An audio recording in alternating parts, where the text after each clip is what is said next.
Il est dit que lorsque les nations s'agitent, quand les vents du monde changent de direction, Allah prépare, dans le silence, ceux qui seront les témoins de son dessein. Aujourd'hui, les regards ceux du monde se tournent vers une terre ancienne.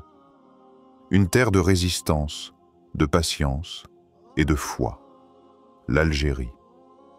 Ce pays n'est plus seulement observé pour ses montagnes, ses mers ou son histoire, mais pour quelque chose d'invisible, un frémissement intérieur, une vibration spirituelle qui s'élève doucement, comme si un mystère sacré commençait à se dévoiler.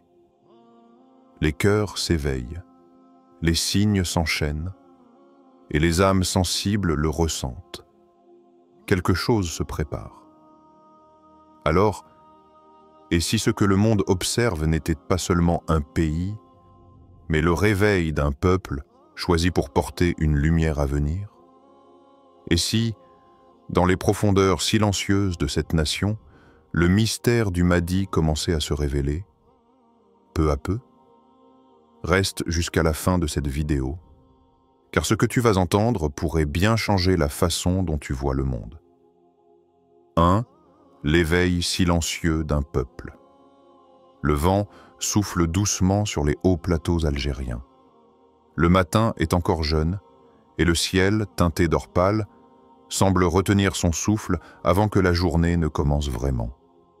Ahmed, un jeune homme de 28 ans, avance sur le chemin poussiéreux qui mène à une ancienne mosquée abandonnée. Il n'a pas dit où il allait. Il n'a pas pris son téléphone. Il cherche quelque chose qu'il ne peut pas nommer. Depuis quelque temps, il sent une agitation dans son cœur. Rien ne semble combler ce vide silencieux qu'il porte en lui. Chaque jour, il regarde le monde autour de lui. Des gens pressés, des visages fatigués, des cœurs distraits. Il voit son pays changer, parfois pour le meilleur, souvent dans la confusion. Mais à l'intérieur de lui, une question persiste. Pourquoi ce sentiment que quelque chose de plus grand se prépare? Ce matin-là, quelque chose le pousse à se lever avant l'aube. L'air est froid, presque sacré. En approchant de la mosquée oubliée, Ahmed ressent une paix étrange. Les murs fissurés racontent des histoires anciennes. La lumière du soleil filtre à travers les vitres brisées, dessinant des formes de prière sur le sol poussiéreux. Il s'assoit là, dans ce lieu abandonné par les hommes, mais peut-être pas par Allah. Le silence l'enveloppe, si profond qu'il en devient vivant.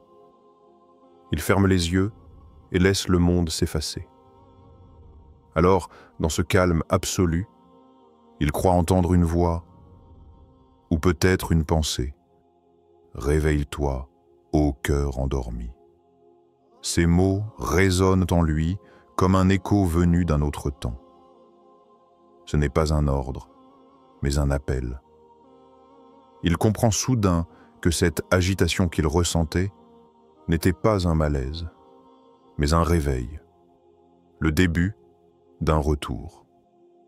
Ahmed réalise que ce vide intérieur était en réalité un espace sacré, préparé par Allah pour accueillir une lumière qu'il ne voyait pas encore. Il ouvre les yeux.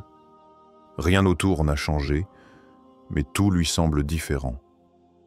Les fissures sur les murs paraissent des calligraphies divines. Les rayons de lumière deviennent des signes. Il regarde les rues du village d'un autre œil.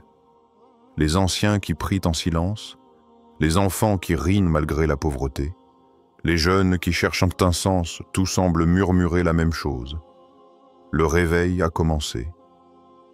Et toi, frère, sœur, as-tu déjà entendu ce silence? Pas celui du monde, mais celui de ton cœur. As-tu déjà pris le temps de t'asseoir, sans distraction, et de demander à ton âme, que me murmures-tu vraiment? Car le vrai réveil ne commence pas par un bruit, mais par un souffle. C'est dans le calme que la lumière d'Allah descend. Et souvent, ce que nous appelons vide n'est que l'espace laissé libre pour accueillir la guidance.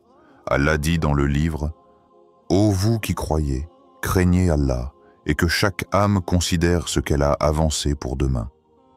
Sourate 59, verset 18. Ces paroles ne sont pas une menace, mais une invitation à regarder à l'intérieur de soi. Que faisons-nous de nos jours? Que semons-nous dans le jardin de notre âme? Chacun de nos actes est une graine que nous retrouverons demain.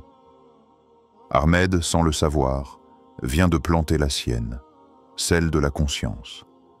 Le monde est bruyant, les réseaux, les nouvelles, les tensions, tout crie autour de nous. Mais la voix d'Allah, elle, ne crie pas. Elle murmure, doucement, à celui qui se tait pour l'écouter. Et c'est peut-être pour cela que le monde entier commence à observer l'Algérie. Non pas seulement pour ses luttes politiques ou économiques, mais parce que quelque chose d'invisible y bouge. Un peuple, lentement, ouvre les yeux. L'histoire d'Ahmed n'est qu'un reflet de cette transformation silencieuse. Un pays endormi commence à se souvenir de sa lumière. Une terre chargée d'histoire, forgée dans la patience, retrouve peu à peu le sens de sa mission spirituelle. Car quand un peuple se réveille intérieurement, c'est tout le monde qui regarde. Les nations sentent ce frémissement, cette vibration qui n'appartient ni à la politique ni à l'économie. C'est une vibration de foi, un souffle d'espérance, un signe que la flamme de la conscience se rallume là où on la croyait éteinte. L'Algérie, ce n'est pas seulement un lieu sur une carte. C'est une âme blessée, parfois silencieuse, mais qui n'a jamais cessé de croire. Une âme qui sait que le monde n'est pas seulement fait de matière, mais de sens, de destin, de signes divins. Et tandis que le monde observe, Allah observe aussi. Il regarde les cœurs qui s'ouvrent, les âmes qui se relèvent. Il regarde Ahmed, il te regarde toi, et il regarde cette nation qui, dans le secret, commence à se préparer à quelque chose de plus grand. Peut-être que ce mystère que tous cherchent à comprendre, le mystère du Mahdi, le retour de la justice, la renaissance spirituelle, commence ici. Non pas par un événement spectaculaire, mais par un souffle intérieur, un silence qui s'éveille, un cœur qui se relève, un peuple qui se souvient. Et c'est ainsi que l'Algérie, observée par le monde, devient le miroir d'une humanité qui cherche à se reconnecter à Allah, avant que l'histoire n'entre dans sa nouvelle ère. 2. Quand les cygnes murmurent dans le ciel et sur la terre. La nuit tombe sur Alger. Le vent souffle sur les toits, et la ville, encore éveillée, vibre d'un murmure constant. Celui des voitures, des voix, des prières qui montent des mosquées comme des soupirs d'espérance. Mais ce soir-là, quelque chose change. Une légère secousse traverse la terre, à peine perceptible, mais suffisante pour faire trembler un instant les verres posés sur la table et pour éteindre une lumière dans un appartement du centre-ville. Leïla, mère de 3 enfants, se lève brusquement. Le silence qui suit est plus lourd que le tremblement lui-même.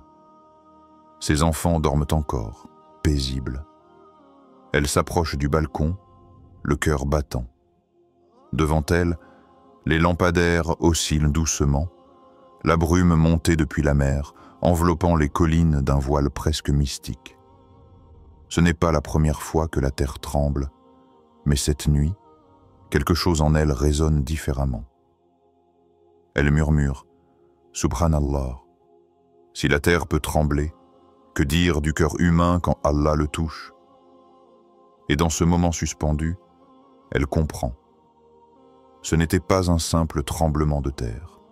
C'était un rappel, un signe discret, venu non pour effrayer, mais pour réveiller. Leïla retourne à l'intérieur. Elle observe ses enfants, profondément endormis, leur visage éclairé par la lueur fragile d'une bougie. Et dans cette lumière, elle voit le symbole du monde, l'innocence plongée dans le sommeil, inconsciente du temps qui passe, tandis que la terre, elle, murmure le passage des heures de la fin. Alors elle se dit, Le monde entier tremble, mais peu écoute. Et toi? As-tu déjà ressenti ces signes autour de toi?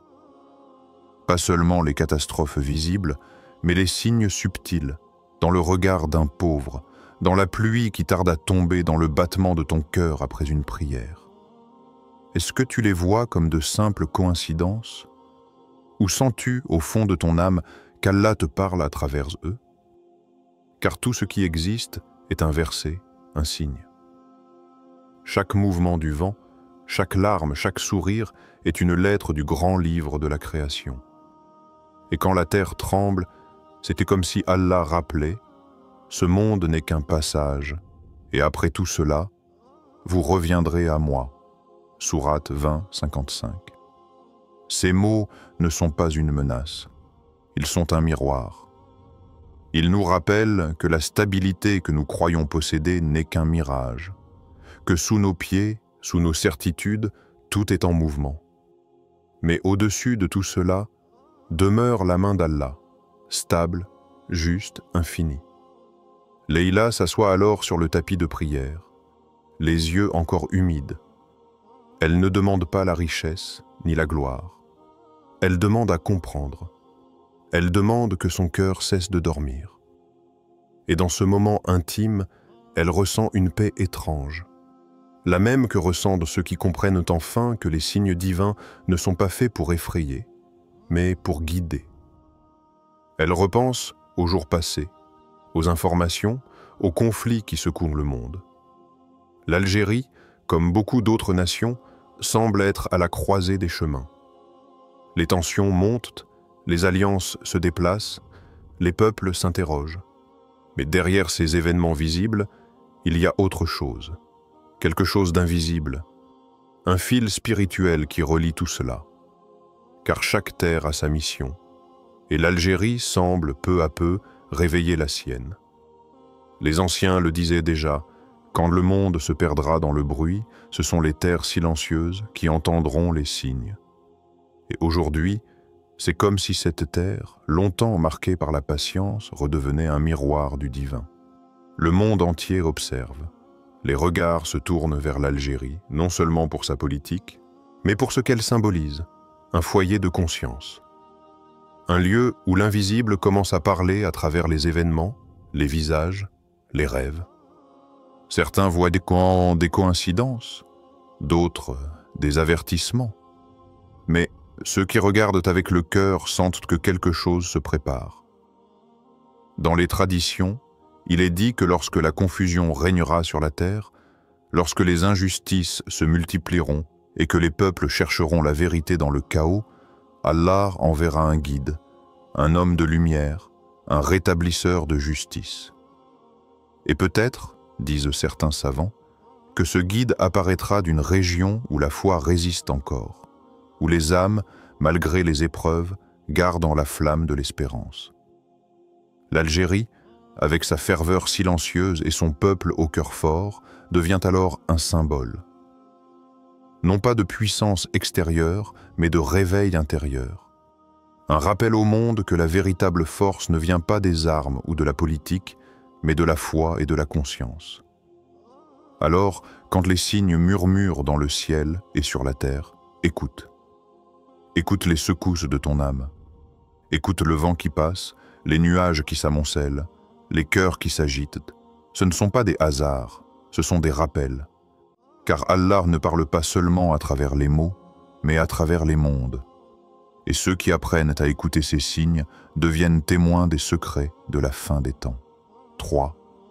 Le mystère du Mahdi se dévoile peu à peu. Dans les montagnes Kabyles, un ancien imam nommé Ibrahim vit dans une humble demeure de pierre. Chaque matin, avant l'aube, des visiteurs viennent frapper à sa porte. Des jeunes assoiffés de vérité, des femmes silencieuses, des penseurs en quête de lumière. Ils ne viennent pas chercher des réponses immédiates, mais une direction. Un jour, l'un d'eux ose demander « Maître, quand viendra-t-il » Ibrahim ferme les yeux, respire profondément, puis répond « Il est déjà parmi vous, mais caché. » Il enseigne dans les cœurs éveillés, pas encore dans les trônes du monde. Préparez-vous, car son apparition commence dans le secret de vos âmes. Peu après, un jeune lui apporte un vieux manuscrit retrouvé dans une bibliothèque abandonnée, couvert de poussière. L'imam l'ouvre lentement. Les lettres anciennes semblent vibrer à la lumière de la lampe. Il lit à voix basse. Quand l'injustice atteindra son comble, un guide surgira pour rétablir la vérité.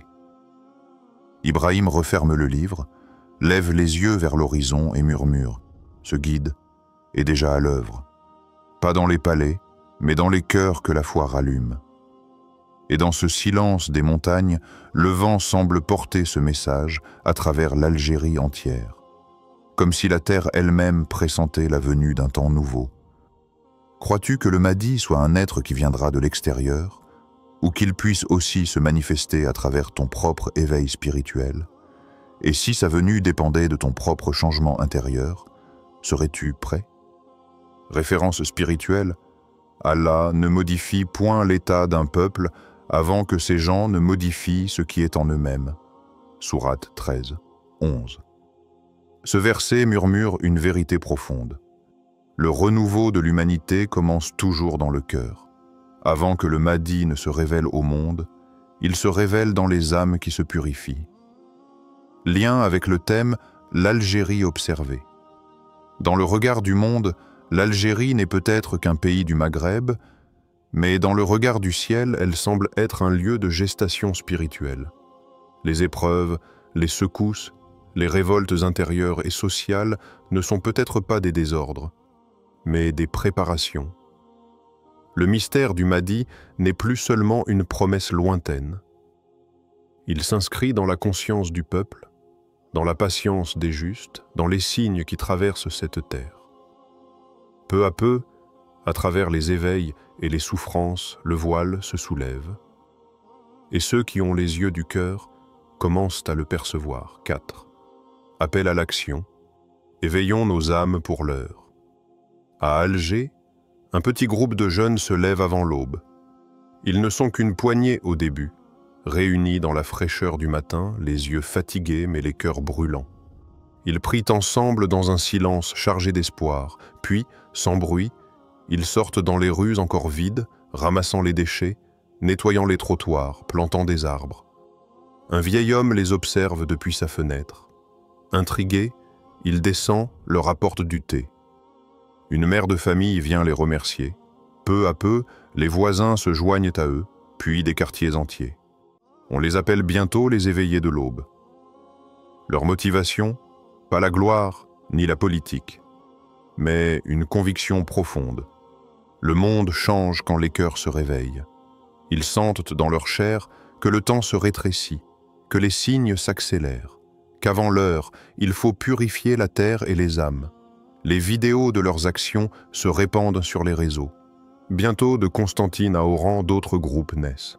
Les rues deviennent des lieux de fraternité. Les prières de l'aube se remplissent, et l'on commence à dire « l'Algérie se réveille ».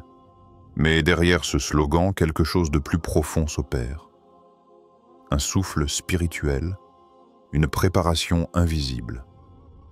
Beaucoup commencent à ressentir que le Mahdi ne viendra pas pour sauver un peuple endormi, mais pour accompagner un peuple déjà debout. Question engageante. Et toi, aujourd'hui, que feras-tu pour que ta communauté, ton cœur, ton pays soient prêts? Quelle lumière veux-tu allumer dans ton monde avant que l'heure ne vienne? N'attends pas les grands événements. Ils commenceront par les petits gestes. Une prière, une main tendue, un pardon, une action juste. Car c'est ainsi que les nations se relèvent. Référence spirituelle. Et ne soyez pas comme ceux qui sortiront de leur demeure en se flattant d'eux-mêmes et en empêchant de marcher sur le chemin d'Allah. Sourate 47, 36. Ce verset nous rappelle que le véritable chemin d'Allah n'est pas celui des apparences, mais celui de la sincérité. L'action n'a de valeur que si elle naît d'un cœur pur. Et chaque acte, même humble, peut devenir une pierre dans l'édifice du renouveau spirituel. Lien final avec le thème l'Algérie observée. Aujourd'hui, les caméras du monde se tournent vers l'Algérie. Certains y voient une tension politique, d'autres une crise économique. Mais ceux qui regardent avec les yeux du cœur perçoivent autre chose, le réveil d'une âme collective. Un peuple qui se transforme intérieurement. Une nation qui, dans ses luttes et ses espérances, devient un miroir de la conscience du monde. Ce que le monde observe, ce n'est pas seulement une actualité, c'est un signe. Le signe qu'un peuple se relève. Le signe qu'une génération prépare la venue du juste, du guide, du rétablisseur. Et si cette transformation intérieure continue, si les cœurs persistent dans la prière, dans l'unité, dans la justice, alors peut-être que le Mahdi se manifestera d'abord dans cette lumière qui s'élève de cette terre bénie. L'Algérie n'est plus un simple nom sur une carte. Elle devient un symbole vivant. Celui d'un peuple qui se redresse, d'une âme qui se purifie, d'une lumière qui s'élève, alors que les ténèbres gagnent le monde. Le mystère du Mahdi ne se dévoile pas dans le bruit ni dans la peur, mais dans le retour des cœurs à Allah, dans chaque prière sincère, dans chaque acte de justice, dans chaque larme versée dans le secret de la nuit. Et peut-être que, lorsque ce peuple aura retrouvé son unité et sa foi, le monde entier comprendra pourquoi l'Algérie fut observée si intensément. Car dans cette nation endurante se cache peut-être la première étincelle du renouveau. Alors, frères, sœurs, ne regarde plus les signes de loin. Sois-en un. Réveille ton cœur, purifie ton intention et marche humblement sur le chemin du réveil. Car le Mahdi ne viendra pas vers ceux qui dorment, il viendra vers ceux qui se préparent.